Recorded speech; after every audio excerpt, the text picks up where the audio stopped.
Halo teman-teman, ya balik lagi dengan gue, David, di channel kita Bicara Investasi.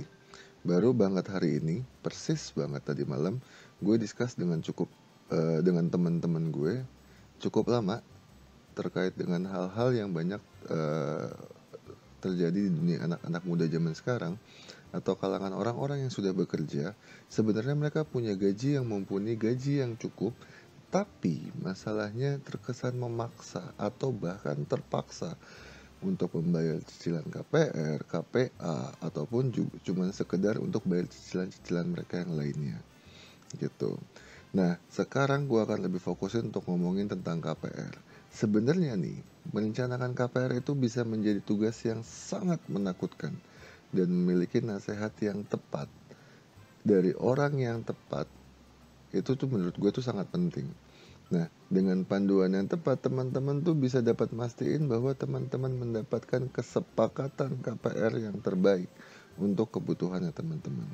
So, di video kali ini kita akan lebih banyak membahas tentang memberikan ikhtisar tentang cara untuk merencanakan KPR.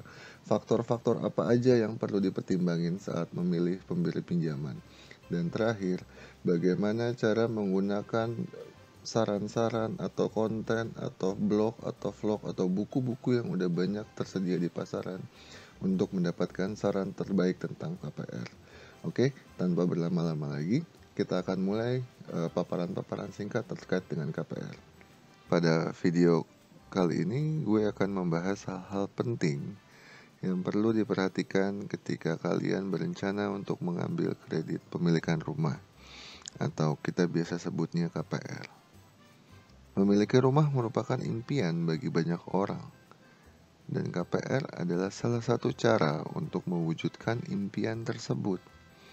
Namun, sebelum kalian memutuskan untuk mengambil KPR, ada beberapa hal yang perlu kalian perhatikan agar proses pengajuan KPR dan juga pembayaran cicilannya berjalan dengan lancar.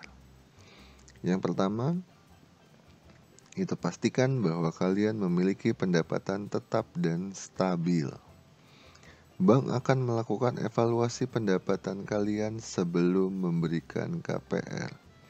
Jadi, pastikan bahwa kalian memiliki sumber pendapatan yang baik dan stabil.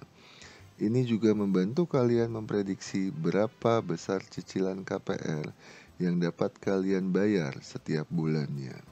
Biasanya bank itu akan ngecek yang pertama itu BI checking. Sekarang udah berubah jadi namanya SLIK OJK. Itu adalah seberapa histori teman-teman terhadap yang namanya riwayat pembayaran kredit. Apakah lancar, apakah tersendat, apakah dalam pengawasan khusus, atau yang paling parah kolek 5 atau disebut adalah punya historis kredit macet.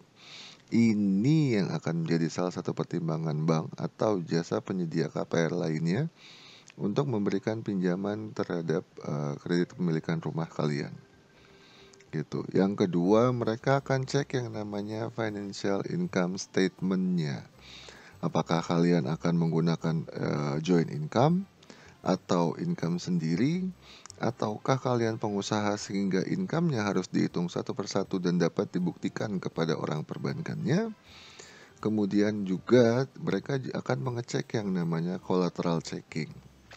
Mereka akan mulai menilai itu seberapa besar nilai dari jaminan atau nilai dari rumah atau apartemen yang pengen teman-teman beli. Lanjut yang kedua, yaitu teman-teman harus perhatikan biaya-biaya lain seperti biaya pembuatan rumah, biaya pajak, dan biaya-biaya lain yang terkait dengan pembelian rumah. Pastikan bahwa kalian memang memiliki anggaran yang cukup untuk menutup semua biaya tersebut. Kadang-kadang kita senang, kita pengen punya rumah, tapi kita kaget ketika dikasih tahu, oh biaya notarisnya sekian puluh juta. Belum lagi ada yang namanya biaya asuransi kebakaran selama tenor KPR. Belum lagi ada asuransi jiwa selama tenor KPR.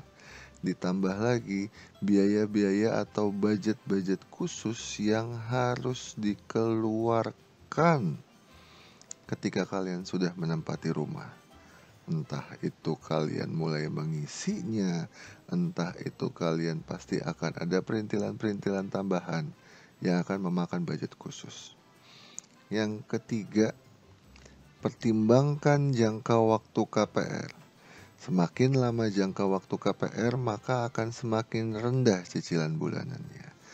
Tapi, sekali lagi gue bilang, tapi harus diingat bahwa semakin lama jangka waktunya, maka akan semakin banyak biaya bunga yang harus dibayar. So, gue akan saranin pilihlah jangka waktu KPR yang sesuai dengan kemampuan finansial kalian. Dan lagi-lagi sudah diperhitungkan sebelumnya. Terkadang, gue kasih contoh, terkadang ada beberapa pasangan muda yang dia mikir, oke, tenornya dipanjangin aja.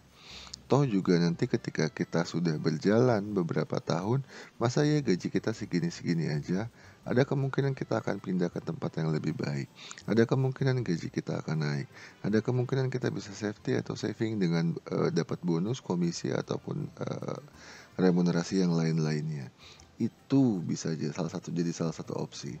Tapi ketika dipanjangin, ingat-ingatlah bahwa bunganya juga akan semakin panjang.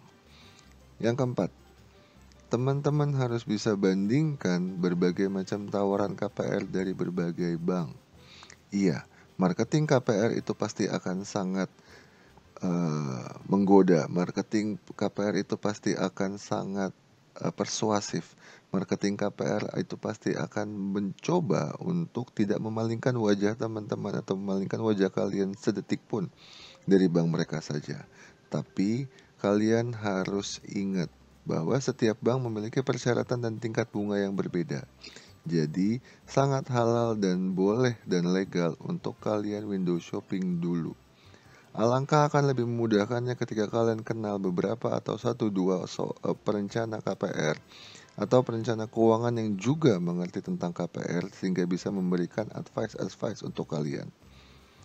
Jadi pastikan untuk bisa membandingkan sebanyak mungkin tawaran KPR sebelum memutuskan bank mana yang akan kalian pilih. Kelima, pastikan bahwa rumah yang akan kalian beli itu memiliki legalitas yang jelas. Pastikan bahwa rumah tersebut memiliki sertifikat hak milik dan bebas masalah hukum sebelum memutuskan untuk membelinya. Oke, dan ada beberapa bank ketika memang rumah tersebut atau komplek tersebut atau developer yang teman-teman mau itu tidak bekerja sama dengan bank tersebut, maka posisinya rumahnya tidak boleh inden atau rumahnya itu harus jadi dulu. Jadi persiapkanlah pertimbangan-pertimbangan seperti ini sebelum kalian memutuskan harus ada di mana, mau tinggal di mana, dan sudah cocok mau punya rumah di mana. Yang keenam, pastikan bahwa rumah tersebut memiliki fasilitas yang kalian butuhkan dan sesuai dengan kebutuhan keluarga kalian atau sesuai dengan kebutuhan kalian kalau memang kalian memutuskan untuk tinggal di situ sendiri. Pertimbangkan faktor-faktor seperti lokasi, aksesibilitas, dan fasilitas sekitar rumah sebelum memutuskan untuk membelinya. Bahkan gue sering bilang sama teman-teman gue yang discuss terkait dengan KPR, mulai hitung berapa jaraknya antara rumah yang mau kalian beli ke tempat kerjaan, ke tempat orang tua, ke tempat mertua, ke tempat fasilitas dan sarana umum, seberapa dekat jaraknya ke rumah sakit, puskesmas, klinik terdekat, seberapa jauh dari mall atau pusat perbelanjaan, seberapa jauh tempatnya dari tempat bermain anak, dan ruang publik terbuka hijau yang lainnya. Gitu, itu benar-benar harus dipertimbangkan secara matang. Oke, keenam faktor itulah beberapa hal penting yang perlu diperhatikan ketika kalian berencana untuk ngambil KPR. Ingat bahwa pembelian rumah adalah keputusan yang penting dan akan mempengaruhi keuangan kalian dalam jangka waktu yang lama. Kita nggak lagi ngomongin pembelanjaan sehari 2 hari. Kita nggak lagi ngomongin pengeluaran uang seminggu 2 minggu. Kita akan ngomongin pengeluaran uang minimal 5 tahun, 10 tahun, 15 tahun, bahkan ada beberapa KPR yang bisa sampai 30 tahun. Oleh karena itu, Pastikan untuk melakukan riset terlebih dahulu dan mempertimbangkan segala faktor dengan hati-hati sebelum memutuskan untuk mengambil KPR. Jangan terburu-buru dalam memutuskan untuk mengambil KPR dan jangan tergiur dengan tawaran KPR yang terlihat menggiurkan. Kalian harus memastikan bahwa KPR yang kalian ambil sesuai dengan kebutuhan dan kemampuan finansial kalian. Jangan lupa juga untuk berbicara dengan bankir atau dengan marketing KPR kalian, atau juga dengan beberapa atau profesional keuangan dan perencana keuangan kalau misalnya kalian ada yang kenal, untuk memastikan bahwa kalian memahami segala hal terkait dengan KPR sebelum memutuskan untuk mengambilnya. Mereka dapat membantu kalian memahami segala hal yang terkait dengan KPR dan membantu kalian membuat keputusan yang tepat. So, itulah hal-hal penting yang perlu kalian perhatikan ketika kalian berencana untuk ngambil KPR.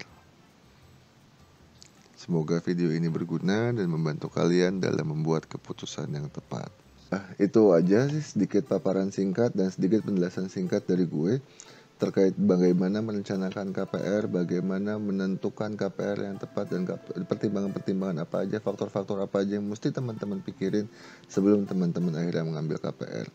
Dan penutup dari gue, mengambil keputusan untuk punya KPR itu adalah salah satu keputusan terpenting dalam hidupnya teman-teman, sehingga itu membutuhkan pertimbangan yang cermat dan semua faktor itu terlibat.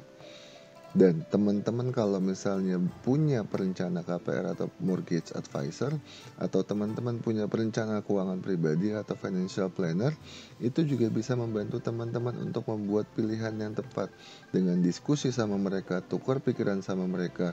Sekarang udah banyak kok perencana KPR atau perencana mortgage, sekarang juga udah banyak perencana-perencana keuangan yang juga dapat membantu teman-teman dari sisi financial statementnya, dari sisi kekuatan keuangannya, sehingga bisa memberikan secondary insight buat teman-teman. Nah, mereka juga dapat memberikan saran tentang penyedia-penyedia KPR mana yang paling sesuai sama kebutuhannya teman-teman, serta membantu teman-teman untuk merencanakan masa depan kalian sesuai dengan solusi mortgage yang ada. Teman-teman masih ada pertanyaan, masih ada komentar, atau masih ada yang belum jelas terkait dengan perencanaan atau merencanakan KPR untuk kalian sebagai salah satu dari dasar tujuan finansial kalian, boleh sampaikan di kolom komentar di bawah ini. Nanti kita akan coba bahas satu-satu. Nah, penutup dari gue, rencanakan KPR kalian sesuai dengan tujuan dan kebutuhannya kalian. Dan terakhir, jangan lupa like, komen, dan subscribe. Dadah.